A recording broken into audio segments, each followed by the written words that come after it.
I would like to have a good water supply in this area. Well, we're working on that in the Amos Favorite has turned activist himself. He organized a group to control hazardous waste disposal. They blocked an asbestos dump. They got tanker trucks off neighborhood streets. And officials in Louisiana have been forced to respond. State lawmakers, spurred by local activists, passed a law to cut toxic emissions in half by 1997. Meanwhile, the minority movement is spreading nationally. Migrant farm workers are suing to stop an incinerator in California's San Joaquin Valley. Chicago housing project residents forced the state to clean up toxic dump sites. And a company that planned to burn toxic waste in East Los Angeles has run into stiff local opposition. So they figured we're going to put it there because they never have complained in the past. Not anymore. Actually, the battle has only begun. Despite the efforts in Louisiana, 500 million tons of toxins will still get into the air there every year. But organizers across the country have served notice that minorities will no longer be passive victims of pollution. Ned Potter, ABC News. An unlikely vessel traveling down the Mississippi River docked this afternoon near the USS Kidd. 48-year-old marine biologist Joel Fogel of New Jersey is making this trip with a group of people called the Central Patrol Team. Fogel and team members are taking water samples as they travel down the Mississippi. The idea is to focus attention on water quality and the need for a national uniform water testing law. Fogel says testing so far has found the same problems other U.S. rivers have.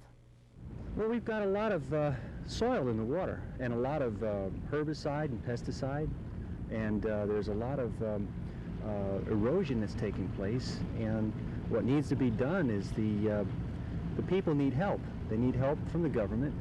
They need help in planning properly and utilizing their land properly. And it's not just the laws that have to be passed in the country.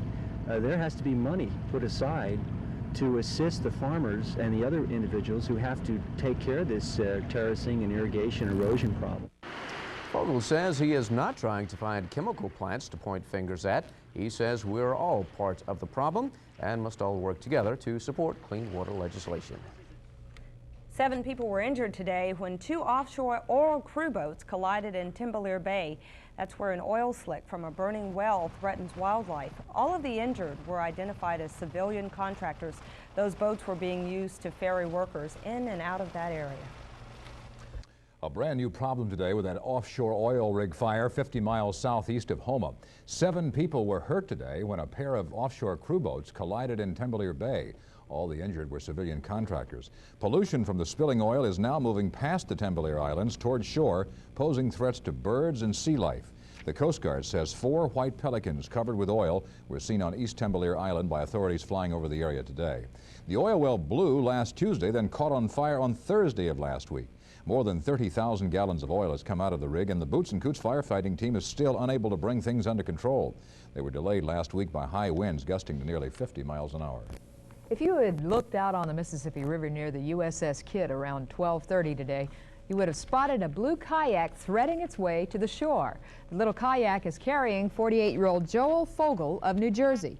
Fogel is a marine biologist who's made lots of trips on this river or rivers all around the country. He takes water samples and meets the news media to talk about the need for clean water and uniform water testing laws.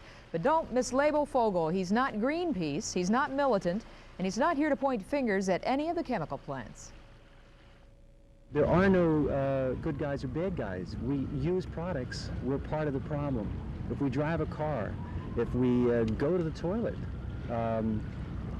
whatever we do, we contribute to it. So it's time we look at that and not be hypocritical about it. As Fogel says, we have discovered the enemy and he is us. Fogel works with a group called the Central Patrol. The group seeks support for national uniform water quality testing legislation, which it got into Congress last year.